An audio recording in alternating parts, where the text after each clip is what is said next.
युद्ध, प्यार, परमाणु विस्फोट, ग्लोबल वार्मिंग, कितना कुछ झेल रहा है हमारा नीला ग्रह। और आखिर इन सब का जिम्मेदार कौन है? हम मनुष्य। परंतु क्या आप जानते हैं हमारे सुंदर से ग्रह को ऐसा बनने में कितना समय लगा था? वो ग्रह जो हमारे लिए सबसे मूल्यवान है, वो कितने सालों के कठिन मेहनत का फल है, क्या आप जानते हैं? आइए आज हम चलेंगे समय में पीछे और शुरुआत से जानेंगे हमारे पृथ्वी के एक चट्टान के टुकड़े से लेकर एक जीवन से समृद्ध ग्रह बनने तक के सफर को। तो आइए हम समय में पीछे चलते हैं, थोड़ा और पीछे।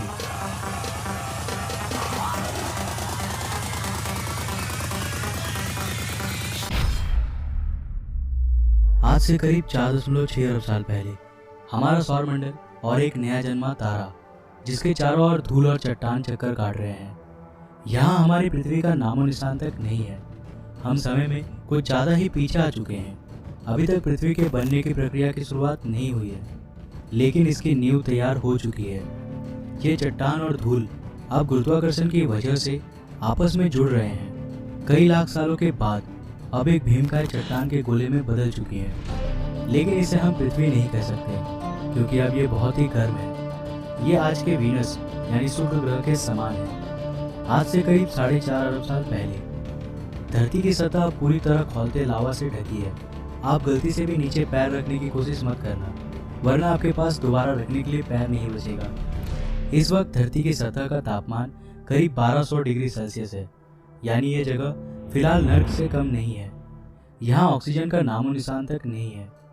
धरती पे लगातार एस्टेरॉइड्स की बरसात हो रही है, जो सतह पर कई किलोमीटर लंबे खौलते लावा के नदियों का निर्माण कर रहे हैं। और ये एस्टेरॉइड्स कहीं दूर के नहीं, बल्कि धरती के पड़ोसी हैं, जो लगातार उससे टकरा रही हैं। ऊपर देखिए, यह है एक नया नवेला ग्रह थिया, जो तेजी से हमारी ओर यानी धरती की ओर बढ़ रही है, करीब 15 किलोमीटर प्रति सेकंड की रफ्तार से, यानी एक गोली की रफ्तार से 20 गुना ज़्यादा तेज। हमें इसका स्वागत करना है, क्योंकि इसी की वजह से हमारे खूबसूरत चांद की रचना होगी। अब हमारी धरती चारों तरफ से अनगिनत चट्टानों के टुकड़े से घिर चुकी है।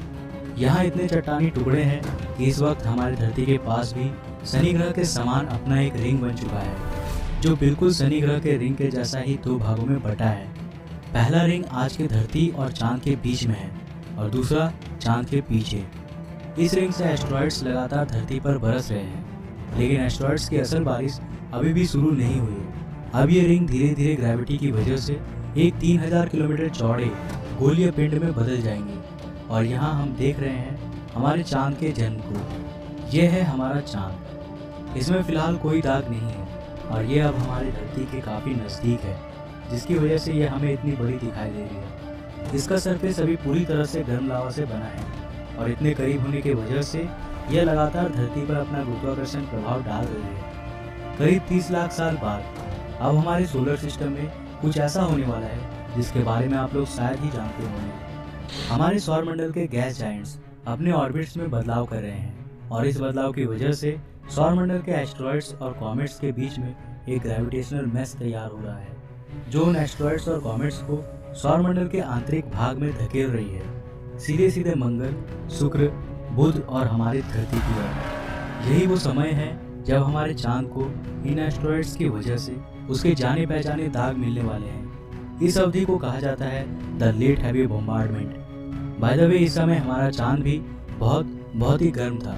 यह आसमान में एक बड़े लैंटर्न की तरह चमकता था और यह धरती के इतने करीब था कि इसका गुरुत्वाकर्षण हमारी धरती को आज की तुलना में 25 गुना ज़्यादा प्रभावित कर रहा था। हमारी धरती पर एक दिन 24 घंटों का नहीं, बल्कि केवल 6 घंटों का होता था और इसके कारण धरती के लावा के नदियों में लहरें आज के समुद्री लहरों से 20 गुना ऊपर तक उठती थी। लेकिन भला हो हमारे चांद का, जो धीरे धीरे समय के साथ साथ हमारी धरती से दूर चला जाएगा और इससे धरती की घूर्णन धीमी होने लगेगी और लावा की नदियाँ ठंडी होने लगेंगी, जिससे धरती के सतह का निर्माण होगा। इस वक्त आसमान में ये भीमकाय चमकीला चांद ही एकमात्र चीज नहीं है जो आपका ध्यान आकर्षित करेगा, बल्कि अब आपको 2 बहुत ही चमकीले तारे भी आसमान में देखने को मिलेंगे। लेकिन वे दोनों असल में तारे नहीं हैं, ये दोनों असल में ग्रह हैं, जुपिटर और सैटर्न। सौरमंडल के आंतरिक ग्रह जैसे कि हमारी धरती, वीनस, मरकरी, मार्स, ये सब रॉकी प्लैनेट्स हैं और ये ज़्यादा समय तक पिघले हुए लावा के रूप में नहीं रह सकते थे। लेकिन वहीं जुपिटर और सैटर्न असल में गैस जायंट्स हैं जो कि आसानी से लंबे समय तक गर्म रह सकती है।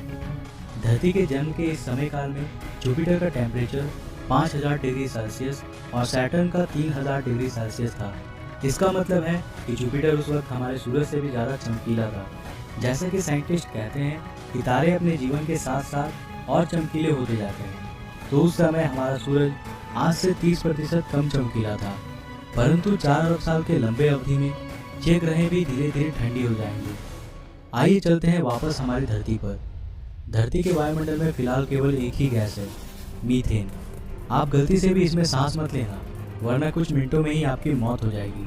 लेट हैवी बॉम्बार्डमेंट के दौरान धरती पर लगातार कॉमेट्स की भी बरसात हुई थी, जिन्होंने अपने साथ पानी का धरती में परिवहन किया। इस पानी ने धरती में समुद्रों का निर्माण किया। धरती अब चारों तरफ से समुद्र से घिरी हुई थी, लेकिन यहाँ ना तो पैर रखने के लिए जमीन था और ना ही सांस लेने के लिए ऑक्सीजन। हमारी धरती अभी कुछ हद तक पृथ्वी कहने लायक बन चुकी है, लेकिन अभी भी इसमें जीवन का बीज नहीं पनपा है। आखिर इसके बाद क्या हुआ था और धरती पर जीवन की शुरुआत कैसे हुई थी? इस पूरे कहानी को जानने के लिए आप इस सीरीज के एपिसोड 1 और एपिसोड 2 को जरूर देखिए। ये दोनों एपिसोड्स ऑलरेडी चैनल पे हैं। वीडियोस के लिंक्स आपको डिस्क्रिप्शन में और ऊपर आई के बटन पे मिल जाएंगे। तो आज के लिए बस इतना ही। अगर आपको ये वीडियो पसंद आया तो इसे लाइक करें और अपने फ्रेंड्स और फैमिली के साथ शेयर करें। अगर आपने हमें अभी तक इंस्टाग्राम और फेसबुक में फॉलो नहीं किया है तो जल्दी से फॉलो कर लो, लिंक्स आपको डिस्क्रिप्शन में मिल जाएंगे। अगर आप नए हो इस चैनल पे तो ऐसे ही और इंटरेस्टिंग वीडियोस के लिए चैनल को सब्सक्राइब करने के साथ साथ नोटिफिकेशन बेल को भी ऑन कर लो। मैं मिलता हूँ एक और नए एपिसोड के साथ, तब तक के लिए जय हिंद, बाय।